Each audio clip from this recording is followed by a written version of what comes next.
Hello everyone, welcome back to my channel. ये है हमारी पाठ योजना जल प्रदूषण।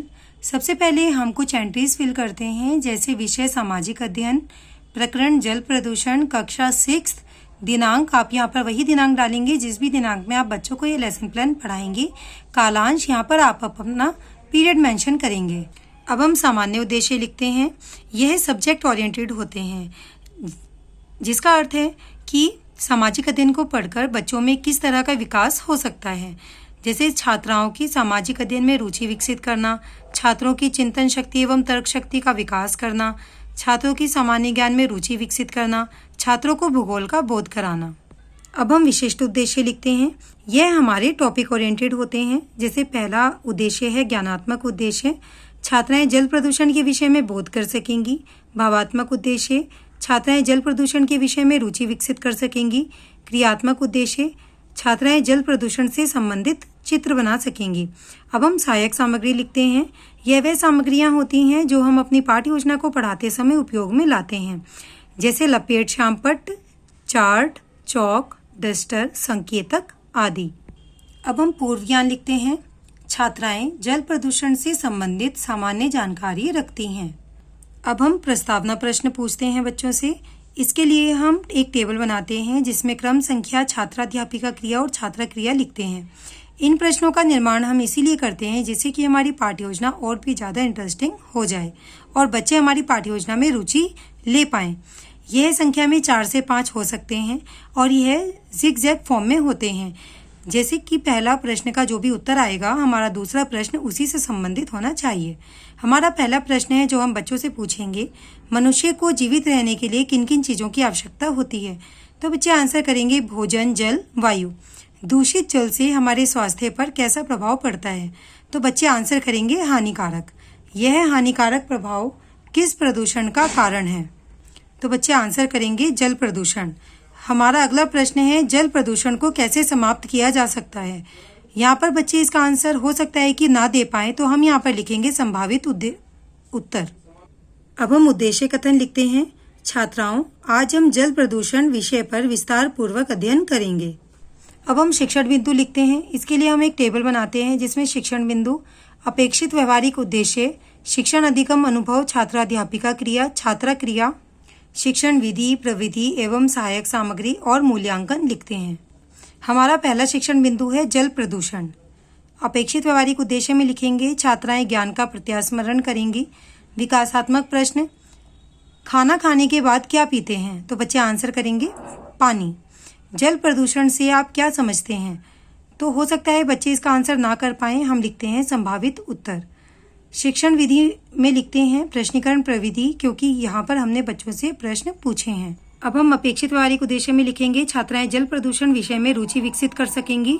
अब हम छात्राध्यापिका कथन में लिखेंगे जल प्रदूषण का अर्थ, हमारे आसपास का वह जल जो हमारे स्वास्थ्य पर हानिकारक प्रभाव डालता है, जल प्रदूषण कहलाता है। जल प्रदूषण का प्रभाव जीवों, पादपों के साथ साथ संपूर्ण जैविक तंत्र पर पड़ता है। छात्र क्रिया में लिखेंगे सभी छात्राएं ध्यानपूर्वक सुनेंगी व श्यामपट्ट कार्य को अपनी उत्तर पुस्तिका में अंकित करेंगी।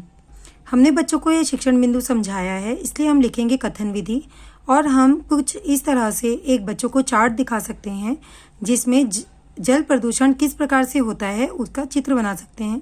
जैसे कि मैंने यहाँ पर कुछ इस तरह से दिखाया है कि एक फैक्ट्री से कुछ दूषित जल और कचरा नहर में मिल रहा है, जिससे कि नहर या नदी का जो पानी है वो गंदा हो रहा है।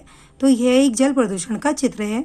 हम जैसा चार्ट बनाएंगे उसी तरह का एक छोटा मिनिएचर हम अपनी पाठ्य योजना में भी चिपकाते हैं। हमने यहाँ पर बच्चों को चार्ट दिखाया है, इसलिए यह प्रदर्शन प्रविधि होगी। और अंत में हम एक मूल्यांकन प्रश्न पूछते हैं, तो वह यह है जल प्रदूषण का अर्थ बताइए। हमारा दूसरा शिक्षण बिंदु है जल प्रदूषण के कारण। अपेक्षित व्यवहारिक उद्देश्य में लिखेंगे छात्राएं ज्ञान का प्रत्यास्मरण करेंगी। विकासात्मक प्रश्न, जल प्रदूषण हमारे जीवन पर कैसा प्रभाव डालता है। तो बच्चे आंसर करेंगे हानिकारक। जल प्रदूषण किन कारणों से फैलता है।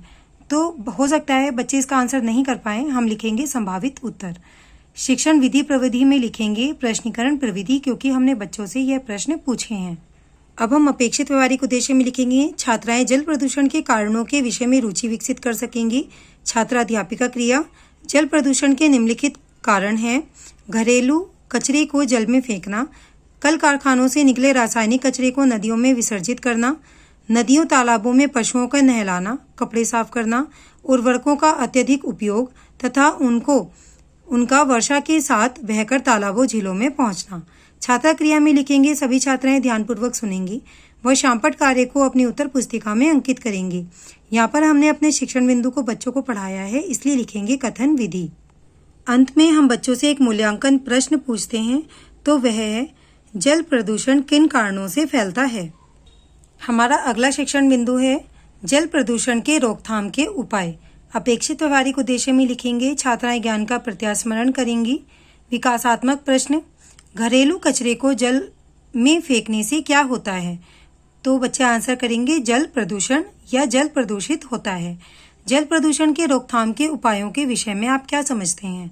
हो सकता है इसका आंसर बच्चे ना दे पाएं, तो हम लिखेंगे संभावित उत्तर। शिक्षण विधि प्रविधि में लिखेंगे प्रश्नीकरण प्रविधि, क्योंकि हमने यहाँ पर बच्चों से प्रश्न को पूछा है। अब हम अपेक्षित व्यवहारिक उद्देश्य में लिखेंगे छात्राएं जल प्रदूषण के रोकथाम के उपायों के विषय में रुचि विकसित कर सकेंगी। छात्रा अध्यापिका कथन, इसके उपाय के लिए निम्न उपाय किए जाने चाहिए, जैसे जल स्रोतों में कपड़ा धोना, नहाना आदि प्रतिबंधित होना चाहिए। पशुओं को नदियों में नहलाना या तालाबों में नहलाने पर प्रतिबंध लगाया जाना चाहिए। किसी भी विशिष्ट पदार्थ को नदियों में विसर्जित करने पर रोक लगनी चाहिए। उर्वरकों का प्रयोग आवश्यकता अनुसार ही होना चाहिए। छात्रा क्रिया में लिखेंगे सभी छात्राएं ध्यानपूर्वक सुनेंगी व शामपट कार्य को अपनी उत्तर पुस्तिका में अंकित करेंगी। यहाँ पर हमने शिक्षण बिंदु समझाया है, इसलिए हम लिखेंगे कथन विधि। और अंत में हम बच्चों से एक मूल्यांकन प्रश्न पूछते हैं जो हमारे शिक्षण बिंदु से संबंधित होता है, तो वह है जल प्रदूषण के रोकथाम के उपाय बताइए। अब हम बच्चों से पुनरावृत्ति प्रश्न पूछते हैं, तो यह रिक्त स्थानों की पूर्ति कीजिए, बहुविकल्पीय प्रश्न या सत्य असत्य बताइए हो सकते हैं। हमारा पहला प्रश्न है उर्वरकों का प्रयोग डैश करना चाहिए। हम इन सभी प्रश्नों के उत्तर अपने शिक्षण बिंदुओं में बच्चों को समझा चुके हैं, तो बच्चे इसका आंसर आसानी से दे पाएंगे। जल प्रदूषण हमारे जीवन पर डैश प्रभाव डालती है। खाने के बाद हम डैश पीते हैं। अब हम शामपट कार्य लिखते हैं। इसके लिए हम शामपट की तरह ही एक ब्लैक चार्ट यहाँ पर चिपकाते हैं, जिस पर ब्लैक बोर्ड की तरह ही एंट्रीज फिल करते हैं, जैसे विषय सामाजिक अध्ययन, प्रकरण जल प्रदूषण, कक्षा 7, दिनांक और कालांश आप अपने अनुसार ही लिखेंगे। जल प्रदूषण हमारे आसपास का वह जल जो हमारे स्वास्थ्य पर हानिकारक प्रभाव डालता है जल प्रदूषण कहलाता है। कारण कचरे को जल में फेंकना, रासायनिक कचरे को नदियों में विसर्जित करना, उर्वरकों का अधिक उपयोग। उपाय पशुओं को नदियों में नहलाने पर प्रतिबंध, उर्वरकों का उपयोग आवश्यकता अनुसार। अब हम बच्चों को गृह कार्य देते हैं, तो हमारा पहला प्रश्न है जल प्रदूषण का अर्थ विस्तार पूर्वक बताइए। जल प्रदूषण से संबंधित चित्र बनाइए। अब हम संदर्भ पुस्तिका लिखते हैं। NCERT द्वारा अनुमोदित कक्षा 7 की पाठ्य पुस्तक। अगर आपको मेरी वीडियो अच्छी लगी हो तो प्लीज़ वीडियो को लाइक करें, शेयर करें, कमेंट करें और मेरे चैनल को सब्सक्राइब करें। अगर आपको सामाजिक अध्ययन के और भी पाठ योजनाओं की वीडियोस चाहिए तो आप मेरी प्लेलिस्ट में जाकर भी चेक कर सकते हैं। Thank you.